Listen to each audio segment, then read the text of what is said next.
tiempo. Que no me dijeron cuánto tiempo, sí. Entonces, bueno, primero que nada, muy buenos días. Agradezco mucho la invitación y agradezco también la posibilidad de haber leído el documento, que aunque ha habido cosas de este tipo, no hay tantos documentos de esta naturaleza, hay tantos aportes de esta naturaleza. De hecho, siempre eché de menos cuando estaba en el Ministerio de Economía y ahora también en el Ministerio de Hacienda, el poco esfuerzo que se hace por entrar en profundidad en temas de este tipo, a pesar de que en la prensa se habla mucho de que es importante el crecimiento y los desafíos asociados a nuestra estrategia de desarrollo. No necesariamente eso se acompaña de propuestas, de trabajo sistemático, y creo que aquí sí lo hay. Así que les agradezco aquello. La presentación tiene dos partes. Una parte que yo podría haber hecho sin haber leído el documento, que es una parte, llamémosle más de propaganda del gobierno, de las cosas que hemos hecho y cuál es el contexto que existe a partir del cual damos esta conversación, y una parte final en que hago comentarios al documento, que en parte está muy relacionado con lo anterior. Entonces, partiendo el primer punto, déjeme partir con este gráfico, que yo creo que es relevante este gráfico porque da cuenta que esta conversación que se está teniendo acá se está teniendo en un Chile que es muy distinto al Chile que tuvimos al inicio del gobierno. Y aquí no quiero hacer un juicio a la administración anterior, porque la administración anterior tuvo, por distintas razones, una situación muy compleja. Estallido y pandemia es una combinación, yo diría que ningún gobierno la querría.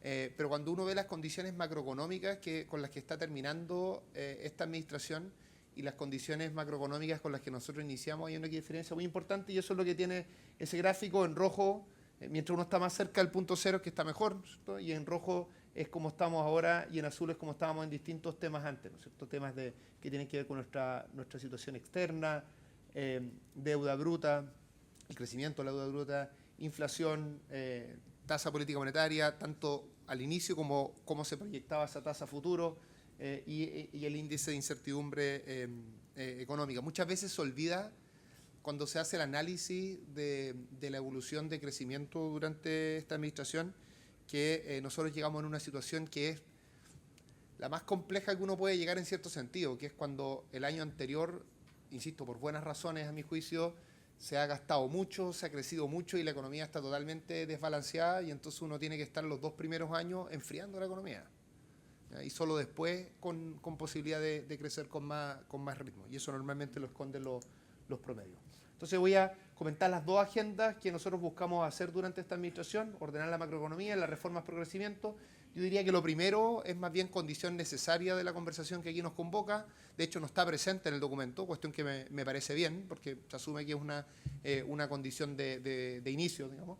Después, reformas por crecimiento, que es lo que está más relacionado con lo que se discute en el documento, y después algunos comentarios. Voy a tratar de ir bien rápido en estos dos temas. Primero, desde el punto de vista de macroeconomía, ustedes lo conocen bien. La inflación se ha logrado contener. Esto, por supuesto, es principalmente mérito del Banco Central. Aprovechando aquí a saludar al ex consejero que tiene algo que decir en esta trayectoria. Yo diría que el aporte principal del gobierno en esto fue el primer año, esa reducción del gasto en más de un 20%, que muchas veces se dice, bueno, eso era simplemente ejecutar la ley de presupuesto. La verdad es que no es tan así eso. Cuando uno tiene más ingresos en el Estado, está autorizado a gastar más. Lo puede justificar. Y además, en medio de una elección, la verdad que todos los incentivos estaban para desviarse de aquello, y la conducción del ministro Marcel en esa época fue bastante firme en ese sentido. Después, este gráfico es el que, a mi juicio, resume mejor el esfuerzo que hemos hecho en materia fiscal, un esfuerzo que sigue siendo incompleto, todavía queda mucho camino por seguir. Este gráfico lo que muestra es que en las barras rojas está el crecimiento del gasto del gobierno en distintos periodos, y en la barra gris está el crecimiento de la economía. Entonces, cuando ustedes ven 90-99, estas dos cosas estaban alineadas. La economía crecía harto el gasto.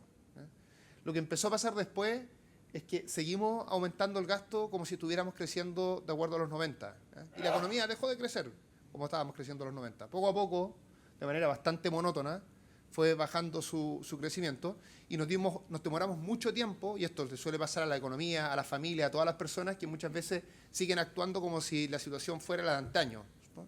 Eso fue lo que fue ocurriendo acá, y yo diría que hay dos formas de ver este gráfico. Una es ver el crecimiento del gasto. Acá nosotros estamos sacando el 2022 porque el 2022 el gasto decreció como un 20%, entonces sería mucho más fácil el gráfico. Solo estamos poniendo años más normales del gobierno, y lo que uno ve es un crecimiento más o menos de la mitad de lo que estaba ocurriendo antes. Estoy sacando ahí el 2021 de nuevo, porque también sería muy injusto hacer la comparación con eso. Por eso que la comparación más justa es 23-25 con 2010-2019 en el fondo. ¿Qué es lo que nos gustaría, que es el foco de este documento? Es que la línea gris empieza a crecer también. Y entonces nuestra economía, nuestra capacidad de generar bienes públicos empieza a crecer, pero empieza a crecer sobre la base de tener un respaldo o sea, que el crecimiento del gasto empieza a ser mayor, pero sobre la base también de un crecimiento de la economía mayor. Pero lo que uno ve en el último gráfico es que lo que hemos tratado de hacer durante esta administración es aumentar el gasto de acuerdo a nuestras capacidades de crecimiento. Eso es lo que se ha realizado, y ahora el esfuerzo tiene que ser movernos en una dirección de mayor crecimiento. Esto tiene como corolario lo que pasa en la deuda. Esto es la deuda bruta. Me voy a quedar solo con el gráfico de acá. Esto, el gráfico, lo que muestra es que el aumento de la deuda bruta durante esta administración, que por supuesto tiene una proyección respecto a lo que va a ocurrir este año, es el menor desde el primer gobierno de la presidenta Bachelet, que, para ser justo, tenía un número muy distinto a lo que ocurrió después. Ahora, otra cosa, estoy terminando la parte fiscal, que me parece importante a resaltar, es que, como lo hemos dicho muchas veces,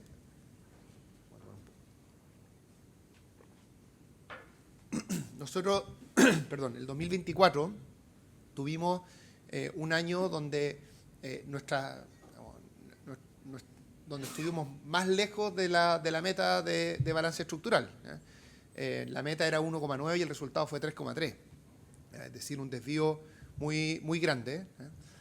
Y muchas veces se dice que una vez que ocurrió eso no hicimos nada, o que no hicimos cambios a la altura de lo que fue ese desbalance. Y eso no es tan así. Más allá de que además se redujo el gasto ese mismo año por un acuerdo que hubo en el Congreso, yo diría que este gráfico es lo que mejor resume el esfuerzo que se hizo a partir de la asesoría técnica del FMI. Y lo que está demostrado, lo que se demuestra en ese gráfico, son tanto las proyecciones de ingresos para el 2025 o 2026 que habían en distintos informes de finanzas públicas. Entonces, la caída es de 1,7 puntos del PIB. ¿Qué significa eso? Que cuando en 2024, si uno compara la proyección que hacíamos el 2024 del 2026 versus la proyección que hicimos el 2025, cuando hicimos la discusión presupuestaria para el 2026, la proyección de ingresos bajó un 1,7 puntos del PIB. Más de 5.000 millones de dólares. Entonces, no es que no se hizo nada, sino que se hizo un gran ajuste de ingresos, y esa es una de las razones por las que este año la discusión presupuestaria fue compleja, porque realmente había pocos recursos que distribuir. Puede seguir habiendo un debate de si esta caída en la estimación de ingresos es suficiente o no para hacerse cargo de la realidad del país, pero se han hecho cambios tanto metodológicos como también respecto a las estimaciones. Y por último, esto se expresa en cómo nos ve el mercado de afuera. Ese gráfico de allí lo que demuestra, olvídense la barra al medio, que es la situación que tuvimos post-COVID y post-estallido, pero cuando uno compara cómo nos veía el mercado, que el spread, ¿no es cierto?, de nuestros bonos, cómo nos ve el mercado mundial, lo que se ve es que la situación de hoy día, el spread es un poco más chico de lo que era antes. Es decir, la economía mundial nos ve mejor de lo que nos veía pre-estallido desde el punto de vista del spread. Por supuesto, el punto de partida es distinto en eso, pero el spread es una buena mirada de cómo nos ve el mercado internacional desde una perspectiva relativa. Ahora, en otras dimensiones, ya no solo la parte fiscal, lo que uno ve en el último tiempo es un aumento de las proyecciones de inversión.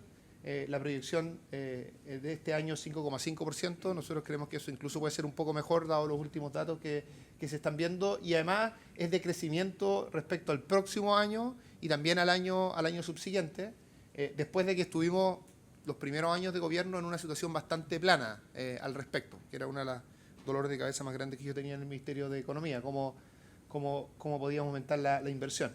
Ahora, alguna gente dice que este aumento de la inversión que estamos viendo este año se explica por las proyecciones electorales, más allá del juicio que uno haga al respecto, y la verdad es que eso no se ve en los datos. Una de las gracias que tiene la inversión es que las decisiones de inversión toman mucho tiempo. Y uno veía ya en el catastro de bienes de capital entre 2000 y 2024 un salto muy grande respecto a cuál iba a ser la inversión en 2025 y 2026. Y ese salto en particular tiene dos fuerzas muy grandes, una la energía y otro la minería, y el salto en la minería de pasar de proyectos que no iban a ocurrir a proyectos que ahora sí van a ocurrir, o proyectos que estaban a la espera versus proyectos que ya estaban en programación, ocurrió una vez que se aprobó el royalty, que es lo que está en el gráfico de la derecha. Y es muy, a mi juicio, relevante esa historia porque fue un aumento de impuestos, pero un aumento relativamente acordado, conversado, que les dio certidumbre a las empresas, les permitió hacer sus cálculos de cuáles iban a ser sus retornos a futuro, sobre todo en el caso de la minería eso es muy importante porque son inversiones que tienen retornos de largo plazo. Entonces les quitó certidumbre al mismo tiempo que aumentaba en cierto sentido la recaudación. Lo que se está recaudando por royalty actualmente son en torno a 2.000 millones de dólares por año. Sin lugar a duda, de todo este cuadro, la parte más débil, ¿no es cierto?, lo que ha ocurrido en materia de desempleo. Hay todo un debate de creación de empleo. Cuando uno ve los datos oficiales, la creación de empleo ha estado en torno a los 600.000 durante esta administración, la mayoría de ellos formales, pero seguimos teniendo un desafío de desempleo. El desempleo ha mejorado un poquito desde la mitad de año hasta ahora, en particular el desempleo femenino, que es lo que está punteado y que llegó a estar como un poco más del 10% y ahora está en 8,8%, pero un desempleo de 8,4% sigue siendo muy alto. Nosotros esperamos que eso se vaya reduciendo en la medida que aumenta la inversión.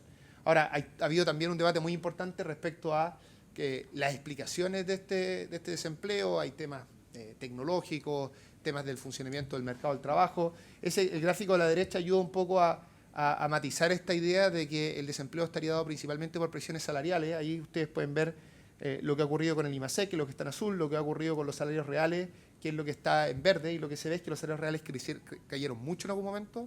El gobierno, a través de distintas políticas, principalmente el aumento del salario mínimo, ha empujado estos salarios reales hacia arriba, pero seguimos bajo la tendencia que teníamos pre-estallido. Respecto a la actividad, la actividad se ha ido recuperando el último tiempo. Solo me voy a quedar con el segundo gráfico, el gráfico a la derecha. Lo que está en ese gráfico es PIB no minero, que es más o menos el 90% de la economía, y está en dos colores, ¿no es cierto? Si uno suma los dos colores, el PIB no minero total que sale en cada uno de los IMASEC, y lo que está en azul es el desestacionalizado. Lo que uno puede ver es que ya hace un buen rato, agosto del 2024, el PIB desestacionalizado está creciendo en torno al 2,4, 2,5%.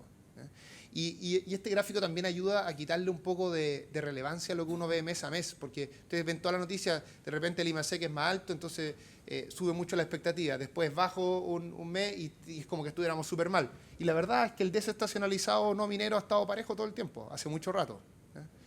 Por supuesto, en torno a 2,5 eso no es suficiente, por eso es tan pertinente la invitación que hoy día nos convoca, pero la verdad es que no hay tanta variación como parece haber en la discusión de política pública, y la economía está creciendo con bastante, yo diría, digamos, con bastante poca varianza en torno a ese valor que les estaba comentando.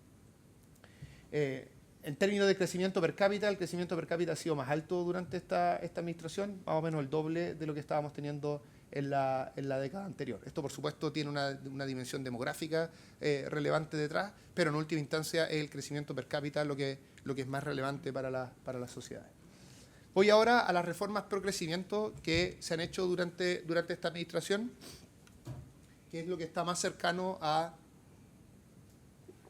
lo que nos plantea el documento, que después voy a hablar de lo bueno que es que estos dos centros de pensamiento trabajen en torno a ese documento, que me parece un hecho que tiene un valor en sí mismo. Eso lo voy a comentar más adelante. A ver, voy a comentar acá algunas reformas que se han realizado durante esta administración que a mi juicio van a tener un efecto relevante en crecimiento. Algunas son más fáciles de estimar, otras más difíciles, pero que creo que es importante resaltar, porque además todas estas reformas se han hecho en el contexto de un Congreso donde nadie tiene mayoría, en particular el oficialismo no tiene mayoría en ninguna de las dos cámaras, y por tanto todas ellas han sido aprobadas con amplios acuerdos, en particular acuerdos tanto con Chile Vamos como con Demócrata, además de otros partidos como por ejemplo la Democracia Cristiana, que tampoco han sido parte del gobierno. Y eso nosotros no nos cansamos de valorar, porque creemos que, a pesar de nuevo que cuando uno ve la discusión en los documentos y también la discusión en los medios de comunicación, pareciera la idea que realmente estamos peleados por todo. Y es verdad que hay mucho debate, pero cuando uno se va después a lo que ha ocurrido en el Congreso, en la última línea del Congreso, que es reformas aprobadas, orientaciones de esas reformas, en fin, hemos tenido bastantes acuerdos importantes. Aquí voy a comentar solo los de crecimiento, pero si ustedes tomaran, por ejemplo, la agenda de seguridad, ahí todavía es más amplio el nivel de acuerdo que se ha realizado. Parto por la reforma de pensiones. La reforma de pensiones tiene distintas dimensiones de ser observada. La más importante es su aumento de las pensiones. Ahora en enero de este año, 1.600.000 personas van a aumentar sus pensiones en un promedio de 70.000 pesos, algo que es muy relevante para la sociedad chilena en general. Pero lo que está acá es cómo va a ir aumentando el ahorro nacional, ¿ya? Y el ahorro nacional impacta en la inversión en dos sentidos. Primero, le da más estabilidad a la inversión, genera un cierto buffer a distintos choques externos que podemos tener, pero también el ahorro nacional tiene un impacto en aumentar la inversión promedio de la economía. A pesar de que somos una economía abierta, sigue siendo importante el ahorro nacional que se tiene para aumentar la inversión. Entonces eso es lo primero que debiera tener un efecto. Este es un efecto paulatino, porque la reforma previsional se implementa de manera gradual, lo que está muy bien, entre otras cosas, por su impacto en el mercado laboral, pero este efecto paulatino va a ir paulatinamente, valga la redundancia, teniendo un impacto positivo en la inversión. Lo segundo es la aprobación de la Ley Marco de Permisos Sectoriales. Aprovecho de saludar al equipo que está ahí atrás del Ministerio de Economía, que implementó, o sea, que ahora está implementando bajo el liderazgo del ministro García y que trabajó muy duro para sacar esta reforma adelante. Es difícil hacer una estimación del impacto de esta reforma. Lo más cercano que tenemos es esta comisión dirigida por Marfan, ¿cierto?, donde participó Ignacio, no sé si hay alguien más acá que haya participado, creo que no, donde se estimaron el efecto de distintas potenciales reformas en crecimiento y a través de eso en lo fiscal, y ahí se veía que una disminución de tiempo de en torno al 30% podría aumentar el PIB de la economía en 2,4% en 10 años. Pero ¿por qué digo que es difícil hacer la estimación de esto? Porque esta es una reforma muy amplia que tiene cosas muy diversas. Por de pronto, más de 90 permisos van a pasar a ser declaración jurada, lo que va a ser un cambio muy relevante. Hay temas regulatorios, de estabilidad regulatoria, en que las empresas van a saber cuando ingresan al sistema de evaluación ambiental cuál va a ser toda la regulación que podrían tener a futuro en términos de sus permisos sectoriales. Eso también puede hacer alguna diferencia. Los trámites van a poder ser realizados todos de forma paralela si la empresa sí lo requiere. Entonces, es difícil saber cuál va a ser el impacto final, tanto en los tiempos de una reforma de esta naturaleza, como también a través de ello en el crecimiento, pero yo diría que esta es una muy buena oportunidad, sobre todo para la siguiente administración, para que implemente bien esta reforma y de esa manera pueda tener una reducción de los tiempos sustantiva sin por ello bajar el estándar regulatorio. Aquí también es importante, yo lo digo esto siempre, sobre todo cuando me junto con empresarios, también es muy importante que se cuide esta reforma, sobre todo las declaraciones juradas. más allá de que después hay fiscalización y es otra forma de otorgar las autorizaciones, se basa más en la confianza, y en un rol más, un rol donde le da un mayor protagonismo al mundo privado y también al mundo público, porque esto afecta al mundo público y privado de inversión. Entonces aquí es bien importante que eso se cuide, porque ahora hay una idea, por distintas razones, muy, yo diría, antirregulación. Pero esto es muy pendular. Basta que ocurran 2 o 3 cosas que molesten a la ciudadanía, de proyectos que no incorporaron ciertos elementos o casos de corrupción, lo que sea, y eso puede revertir el esfuerzo que se ha realizado ahora, porque en el fondo los esquemas institucionales que descansan más sobre la confianza, cuando funcionan son mucho más eficientes, pero cuando no funcionan, ¿no es cierto?, y generan molestia en la ciudadanía, se va en la dirección opuesta. Entonces hay que cuidar lo que se ha hecho a propósito de esta reforma. Otra reforma importante que logramos avanzar, que fue iniciada por el exministro Briones, es el tema de cabotaje. Cabotaje, que es el transporte marítimo al interior de Chile. Ustedes ven el gráfico de la izquierda. Eso en morado y en verde está como ha aumentado el transporte marítimo de comercio internacional. Y las barras rojas es el transporte marítimo de carga nacional. Entonces uno va totalmente para arriba en los últimos 25 años y el otro totalmente estancado. Esto tiene muchas explicaciones, pero el nivel digamos, de inflexibilidad o de un conjunto de reglas difíciles de explicar que existe en el caso de cabotaje es probablemente lo que explicaba ese estancamiento, y esta reforma, en conjunto con el ministro Muñoz y también en un rol relevante en la última etapa del ministro García, se logró aprobar, y esto van a ser algunos cientos de millones de dólares que vamos a ganar en eficiencia y que nos va a permitir también, espero, un mayor crecimiento. Estrategia Nacional del Litio, aquí voy a ir más rápido. Lo que se espera es que exista un aumento de la producción ojalá duplicar la producción de aquí a 10 años. Hay muchos proyectos que están avanzando, tanto por el lado de Codelco, con SQM, como con Río Tinto, Enami también con Río Tinto, y nosotros estamos con mucho entusiasmo tratando de hacer el máximo esfuerzo en todo lo que nos queda para dejar bien encaminada esta estrategia, que logra 2 cosas que a veces son difíciles de congeniar y que están también presentes en la estrategia. Esto es aumento de la producción, pero también una producción que es más limpia. En particular acá se está empujando por un cambio tecnológico en las formas de extracción de litio, que debiera ser una diferencia muy, muy importante. Cosas que nos quedan, importantes a nuestro juicio: el proyecto Salacuna. Salió una columna hace algunos días del impacto que puede tener este proyecto en el mercado laboral, además de su impacto directo en las niñas y niños que van a ser cuidados y educados en estos espacios. Acá yo diría que hay bastante acuerdo de cómo hacer esto. El único problema que tenemos es el tiempo. Entonces,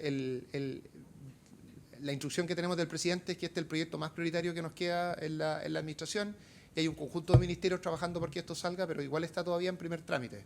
Entonces hay que hacer un esfuerzo entre todas y todos para poder sacar este proyecto adelante. Y la Agencia de Financiamiento e Inversión para el Desarrollo, esto tuvo acuerdo muy amplio en la Cámara de Diputados, sacamos el acuerdo con todo Chile Vamos, solo tuvimos los votos en contra del Partido Republicano, y estamos tratando de lograr ese acuerdo también en el Senado. Me voy ahora al documento. Voy a gastar unos 5 o 7 minutos en esto, para no sé cuánto tiempo tenía, pero me voy a asumir que tenía unos 30 minutos. Eso es lo que estoy asumiendo acá. Primero, a mí me dije, yo cuando tenía esta presentación lo puse todo esto en primera persona y me retaron un poco, me dijeron que tenía que dar una visión más institucional porque era ministro de Hacienda, pero quiero decirles que igual en lo personal a mí me gustó el documento. Creo que es un documento que va un poco más allá o bastante más allá de textos que yo he visto con anterioridad, en tratar de entender qué cosas realmente tenemos que hacer distintas para poder tener un crecimiento mayor. Y aparece además un enfoque, del que voy a hablar más adelante, de pensar la estrategia que debemos hacer en distintos sectores de la economía. Hay un enfoque que podríamos llamar sectorial, que yo creo que es muy importante. También está muy presente la idea de tener un crecimiento verde, que es muy relevante. Quiero transmitirles que esto no necesariamente está en el debate público. Cuando nosotros estábamos en la tramitación de la ley de permisos sectoriales, la ley de permisos sectoriales, unas cosas que tiene es que para proyectos que denomina estratégicos permite que avancen en la mitad del tiempo. Y había distintas características que podrían configurar un proyecto estratégico. Y en el Parlamento estuvimos a punto de perder que una de esas características fuera el aporte en la reducción o en acelerar la carbono neutralidad. Que es bien sorpresivo, porque yo pensaría que ese debiera ser el primer acuerdo para acelerar un proyecto, por ejemplo, una línea de transmisión. Pero en realidad el discurso y la discusión política está muy, en este momento, muy anti preocupaciones ambientales, y me gusta mucho que este documento sí lo tenga presente. Entonces, tengo una diferencia o un matiz, que como podrán anticipar es el tema tributario, pero voy a comentar la naturaleza de mi matiz, que es relativamente acotado, ¿ya? Y después me voy a concentrar en una diapositiva en los desafíos de implementación que veo a una agenda de este tipo. Es decir, me voy a concentrar más en cómo se podría hacer algo de este tipo que en discutir lo que se está proponiendo, que me parece valioso, ¿ya? En bajar impuestos yo tengo dos preocupaciones. Primero, les voy a aclarar que lo que se está proponiendo, que es el corporativo, nosotros como gobierno no hemos tenido durante esta administración, yo diría, una visión dogmática y dura. De hecho, el ministro Marcel en algún momento se abrió a este tema, y si a mí me hubiera tocado continuarlo, yo lo hubiera continuado con gusto. No tenemos. La única diferencia que teníamos es que decíamos que si se hacía una reducción del impuesto a primera categoría, se tenía que compensar con algo. Y lo que no tuvimos acuerdo es cómo compensar, cuál era ese algo, que no está presente en el documento tampoco. Entonces ahí hay una omisión que es justamente donde voy a centrar mi afirmación, porque es cierto que cuando uno ve el impuesto a primera categoría está más alto que en otros lugares. Ahora, cuando uno ve la tributación que hacen en última instancia las personas a partir del ingreso de capital, eso está bajo respecto a otros países. Entonces la pregunta es si uno logra hacer un mix de estas dos cosas que se haga cargo además de nuestra situación de estrechez fiscal, que es una situación compleja. Es compleja hoy. Yo creo que nosotros como gobierno hemos hecho un aporte, pero en ningún caso ese aporte ha sido definitivo. O sea, esto es realmente un tema que nos queda un largo camino para ordenar nuestras finanzas públicas. Entonces, lo primero que diría, ojo con los temas tributarios. Nuestro país es un país donde las inversiones son de retornos de largo plazo. Por tanto, lo que les importa a los inversionistas de todas las inversiones, que son las que traccionan la economía, es cuáles van a ser tus retornos en 20, 30 años más. Entonces, si tú ofreces una reforma tributaria que las empujas con medio voto en el Congreso para bajar eso y para bajar los impuestos, y no necesariamente eso es sostenible en el tiempo, no es tan valioso como, por ejemplo, haber hecho una reforma en permisos con acuerdos amplios, donde tú crees, yo espero, que eso no se cambie de aquí a 20, 30 años, por lo tanto le dé una mejora de largo plazo a quienes están tomando esa decisión de inversión. Entonces, siempre hay que tener presente cuál es la estructura productiva de nuestro país. Nuestro país se basa en retorno, o sea, las grandes inversiones dependen de retornos de largo plazo. Esto no existe necesariamente en otros países. Hay países donde sus inversiones pueden ser más de corto plazo, por lo tanto esto puede tener más valor. Esta tabla, me retaron mi equipo cuando la puse, porque dicen, ¿cómo pongo una tabla tan fea como esta? Pero esta tabla es para ilustrar la dificultad de hacer el presupuesto, y lo estrecho que están las finanzas públicas, para tener muy presente que hay que ser muy cuidadoso con hacer reducciones de impuestos que nos puedan llevar a una situación fiscal aún más estresante que la que tenemos en la actualidad. Esta tabla está ordenada por los mayores aumentos en términos de pesos, y abajo las mayores reducciones. Y solo voy a hablar de lo que está en los dos extremos. Salud, que subió en este presupuesto como 900 millones de dólares. Vamos a haber terminado el gobierno con un aumento más o menos de 4.000 millones de dólares para salud. Y la última, obras públicas, que disminuyó más o menos lo mismo que aumentó salud. La justificación, nosotros tenemos una justificación para esto, que es una justificación razonable. Aún con esta reducción de obras públicas, el aumento del presupuesto de obras públicas va a haber sido más de un 30% durante nuestra administración. Y eso es porque al principio lo subimos harto y ahora bajamos un poco ese impulso, pero sigue siendo un crecimiento del MOP. Pero lo que quiero enfatizar acá es que la presión en salud va a seguir existiendo. Aquí hay mucho en términos de gestión que se puede hacer, mucho. pero la presión por aumentar el gasto en salud va a seguir. Y no puedes hacer nuevamente una reducción de 900 millones de dólares en el MOP. Porque ahí, si la hace, ahí sí que pierdes el impulso que hicimos desde el inicio del gobierno. Entonces, solo la tensión que existe en el presupuesto entre salud y MOP ilustra de buena manera lo difícil que está hacer una reducción de nuestros ingresos. Por tanto, y también lo difícil que es hacer el gasto. Las dos cosas son complejas. Durante nuestra administración se han reasignado 5.500 millones de dólares. Entonces, también cuando se dice que no se ha movido plata, de hecho, en el último presupuesto, cuando uno tomaba los programas de mala evaluación, en promedio estaban bajando 15% su financiamiento, y los programas de buena evaluación subían 2%, por lo tanto se hacen reasignaciones. El tema es que se han hecho reasignaciones para pagar la PGU, para pagar todas las cosas relevantes que hemos tenido que realizar, y no hay tanto espacio para, digamos, hacer esas reasignaciones y dejar de gastar esa plata, cuando uno ve realmente la situación que existe en el presupuesto. Entonces, el único punto que quiero hacer acá en resumen es que si uno quiere hacer una reducción de impuestos, yo recomendaría que eso esté debidamente financiado por otra alza de impuestos, y ahí uno tendrá que discutir cuál es mejor en el difícil trade-off entre eficiencia y justicia, que es lo que uno justamente busca calibrar en temas impositivos. Ahora, alguna gente dice, no hay problema, porque si uno baja el impuesto de primera categoría, eso se paga solo. Incluso uno baja el impuesto de primera categoría y aumenta los ingresos fiscales.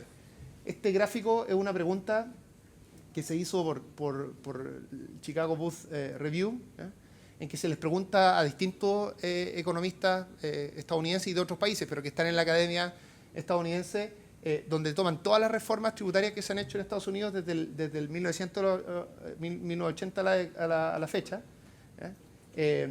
y que les pregunta, ¿usted cree esto?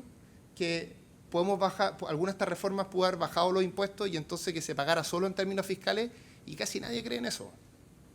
Entonces, si no lo cree toda la academia, yo no sé por qué se repite tanto este tema. Por supuesto, si uno baja impuestos y si lo hace bien, puede crecer más, eso es cierto.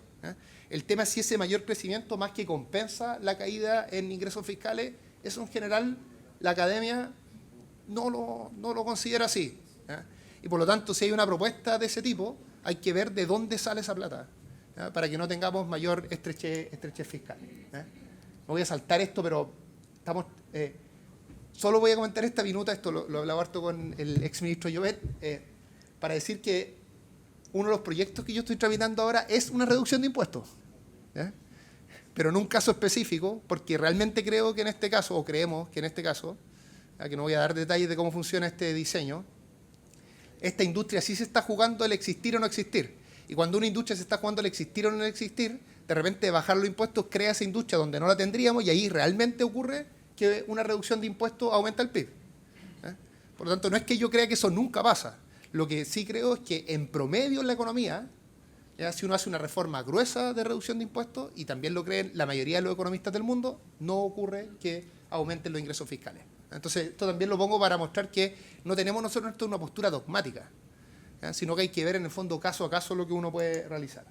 Ya termino, esta es mi última diapositiva, de comentarios aquí la presencia significa que me tengo que apurar. Pero comentarios de la propuesta. Primero, déjeme decir que el diálogo social productivo que aquí se propone, y además su articulación en torno a sectores, en fin, yo creo que es algo fundamental que le falta a nuestra economía. Por lo tanto, lo comparto totalmente, y las distintas dimensiones que allí se habla, la idea de ir identificando cuellos de botella, que hay temas acá en el fondo de una especie de descubrimiento conjunto que tiene que ir haciendo el sector público con el sector privado, de cuáles son los cuellos de botella, las dificultades en cada uno de estos sectores productivos, y a través de una estrategia de mucho diálogo social productivo ir resolviendo aquellos y de esa manera ir creciendo más. Yo eso lo comparto totalmente. El último tiempo el economista Dani Rodrik ha empujado esta idea, que habla de la idea de, él le domina como política industrial más horizontal, donde a diferencia de antes que se decía el Estado sabe exactamente todo lo que hay que hacer y su política industrial es disciplinar a los privados, porque sabemos, eso yo creo que no es así. Uno no sabe totalmente lo que hay que hacer y se requiere efectivamente un trabajo de descubrimiento continuo entre el sector público y el sector privado. Yo diría que mi preocupación principal cuando veo el documento es la pregunta de cómo realmente se hace eso institucionalmente. Y déjenme contar acá nosotros tratamos esto desde el inicio del gobierno. Y lo que tratamos inicialmente no resultó. Y después algo que hicimos más adelante sí resultó. Entonces me gustaría comentar esos dos casos. Una de las cosas que hicimos con Andrés Saller al principio, cuando llegamos al gobierno en economía, organizamos diálogos en todo el país. Esto tuvo poca prensa, como muchas de las cosas que se hacen, pero diálogo social en todo el país. Entonces íbamos con los empresarios, lo conversamos con la CPC, con Sofofa, estaba presente la CUT, invitamos también a las organizaciones de la sociedad civil, y yo participé nos dividimos con la subsecretaria Petersen, yo participé, no me acuerdo si en 7 o 8. Y eran diálogos muy interesantes, la gente que participaba allí quedaba feliz de ello, por las conversaciones que existían, pero eran diálogos que de la forma en que lo hicimos no tuvo ningún impacto en el desarrollo productivo posterior. Entonces, ¿qué es lo que cuento con esto? Es que articular un diálogo social productivo es complejo que tenga finalmente efectos en la economía, que los actores que allí participan se lo tomen en serio, que las discusiones que tenemos realmente vayan identificando cosas que son sustantivas y que a partir de ello se deriven políticas públicas.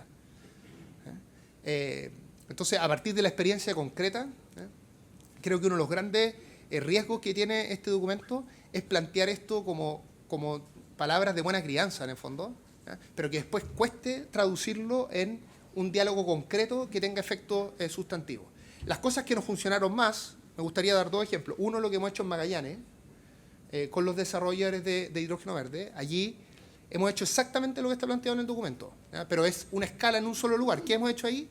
Nos juntamos hace mucho tiempo, desde el comienzo del 2023, con los grandes proyectos y fuimos identificando con ellos cuáles eran los reales temas que ellos tenían y las cosas que nosotros queríamos también. Y construimos un documento que se llamó el Pacto de Magallanes con una hoja de ruta con 5 elementos concretos, y lo hemos ido trabajando y hemos ido además empujando a que el Estado funcione de esta manera. Entonces llevábamos a los desarrolladores de hidrógeno verde a hablar con el MOP. Y el MOP entonces cambiaba su estrategia de la inversión vial que tienen que hacer en Magallanes. Después lo llevábamos a conversar con el Ministerio del Trabajo y el Ministerio de Educación para ver cómo formar a las personas en Magallanes para que la mayor cantidad de gente, o sea, tengamos la mayor cantidad de empleo local, que es difícil porque son muchas inversiones y es poca población lo que hay en Magallanes. Entonces fuimos tratando de cambiar el funcionamiento del Estado para que los ministerios tengan efectivamente un diálogo productivo distinto al que tienen en la actualidad. No tengo tiempo acá para contar más detalles de qué cosas funcionaron de eso y cuáles no han funcionado, pero lo que tengo claro es que nuestro Estado no está pensado para esto. La forma en la que están configurados los ministerios, la forma en la que se conversa al interior del Estado, no está hecha para esto y los problemas de coordinación son gigantes. Entonces, la primera reflexión que haría importante es que uno puede hacer esto, nosotros lo hicimos en el caso del litio y el hidrógeno, y uno lo puede hacer en 2 o 3 lugares, pero no tenemos un Estado para hacer esto en 10 sectores. No nos da el ancho de banda en el Estado para hacer una cosa de este tipo. Y no es que falte gente, esto no es que requiera un Estado más grande, sino que hay que dar una discusión más profunda respecto a cómo ir pasando de un Estado que es solo regulador a un Estado que puede ser partner del sector privado, que yo es lo que creo que está presente en el documento, dicho tal vez con otras palabras, que es partner con el sector privado y que son capaces de construir una agenda de trabajo conjunto. Una agenda que, dicho sea de paso, muchas veces no le gusta ni a la gente de izquierda ni a la gente de derecha. A la gente de izquierda no le gusta porque le da susto la idea de captura del Estado por intereses particulares, porque los intereses de las grandes inversiones no necesariamente son representativos de los intereses de toda la sociedad, y eso es cierto. Y al mundo derecha muchas veces no le gusta este diseño porque piensan que esto va a darle un rol muy importante al Estado, muy de orientador. Esto no tiene que ver con el Estado productor, en el hidrógeno verde el Estado no va a tener un rol de producción, pero sí tiene un rol de articular, de conversar, de aprendizaje, de mucho feedback entre los dos. Bueno, yo creo que eso está presente en el documento, pero lo que queda pendiente acá es qué tipo de Estado se requiere para que podamos realmente hacer este ejercicio.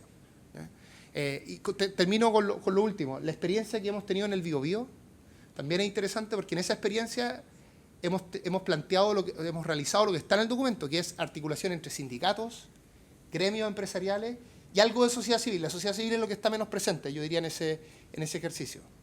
Y ha sido algo bien interesante, pero difícil de hacer. Esto requiere mucha gestión política, uno hace una cosa, se enojan, se te desarma la mesa. Entonces, creo que, y con esto termino, es muy valioso que Horizontal y Espacio Público lleguen a un documento de esta naturaleza. Yo por lo menos no había visto un documento que llegara a este tipo de acuerdo, pero en general hay otros documentos que dicen que hay que hacer diálogo social productivo, pero no se juntan con los sindicatos todavía. Y hay que ir a esa mesa y encontrar esos puntos de acuerdo, y después, una vez que lleguen a acuerdo con los sindicatos, van a tener que juntarse con las organizaciones ambientales de ese lugar. Nosotros, en el caso del Biobío, por ejemplo, fue una reunión principalmente entre empresarios, sindicatos y gobiernos regionales y nacionales, y no estaban tanto las organizaciones ambientales porque hubiese sido bien difícil esa conversación. Entonces, yo creo que de verdad en esto hay que basar de las palabras, que a mí me gustan mucho estas palabras, a la acción, y hay que tener una conversación profunda respecto a qué tipo de Estado se requiere para poder implementar algo de esta naturaleza. Y creo yo que puede haber un acuerdo entre digamos, la derecha y la izquierda en torno a esto, porque mi impresión es que los empresarios, cuando van a conversar con nosotros, esto sobre todo me pasa cuando estaba en el Ministerio de Economía, en el fondo nos piden esto. Pero después algo pasa, que cuando se juntan todos en un gremio grande, ya te dejan de pedir esto. Entonces, cuando uno va a la conversación micro, con cada una de las empresas, requieren un Estado de esta naturaleza. Pero después, cuando se hace la conversación más general, eso desaparece y terminamos conversando solo de regulación y impuestos, que son cosas importantes, pero, digamos, es una parte nomás de la discusión.